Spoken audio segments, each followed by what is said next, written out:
तो भाई शुभांकर मिश्रा बोले हैं, और वो जो बोले हैं वो टेलीकास्ट हो रहा है। जो पवन सिंह का नया शो आ रहा है भोजपुरी बवाल, उस पर टेलीकास्ट भी हुआ है। तो शुभांकर मिश्रा क्या बोले हैं, थोड़ा सा एक क्लिप आप लोग देख लीजिए।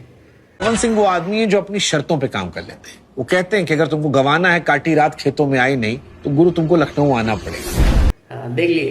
तो बोलने का मतलब उनका ये था कि पावर स्टार पवन सिंह जो है अपने शर्तों पे जीते हैं भाई। वो सीधा सीधा कहते हैं कि हमसे नहीं होगा गधा मजदूरी, हम ठेकेदारी नहीं करते हैं। ठीक है, जिसको गंवाना है मेरे से वो खुद आए लखनऊ, चाहे वो बॉलीवुड हो चाहे वो हॉलीवुड हो, कहीं से भी हो। हम अपने यहाँ के राजा आदमी हैं भैया। तो आप आइए यहाँ पे गवाइए गाना, और तब जाइए अपना रिकॉर्ड करके लेके जाके जहाँ रिलीज़ करना वहाँ करिए।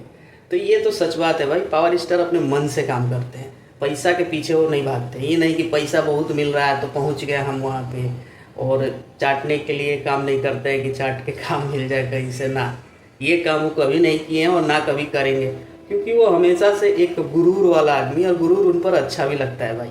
ये मैं नहीं, शुभांकर मिश्रा ही कह रहे कि गुरूर उन पर ही अच्छा लगता है, पावर स्टार पवन सिंह पर। और रही बात गाली गलौज की, कुछ कंपेयर किया जा रहा है अखिलेश कश्यप के गाली पे पावर स्टार पवन सिंह का जो भी गाली वाला वीडियो कुछ आया है, मतलब जो क्लिप आ रहा है उस पर।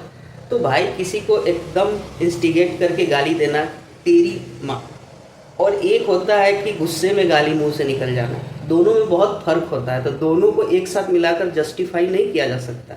इस बात को ध्यान में आप लोग रखिए, ठीक है। तो कहने का मतलब ये है कि भाई गाली दिए हो तो इंस्टिगेट करके दिए हो कि पवन सिंह को ही तुम गाली दे रहे हो, लेकिन पवन सिंह जो गाली दे रहे हो गुस्से में गाली दे रहे हैं कि चाबी नहीं मिल रहा था उसके लिए गाली दे रहे हैं। तो दोनों गाली का कंपेयर एक साथ नहीं किया जा सकता है। तो इस बात को थोड़ा सा दिमाग में रखने का। बाकी उसका जो गाली दिए हैं उनका तो रिप्लाई जा रहा है, अच्छे से जा रहा है, पूरे फैंस के तरफ से जा रहा है, और पावर स्टार की तरफ से भी जाएगा, बहुत जल्द जाएगा, ठीक है। तब तक के लिए जय भोजपुरी।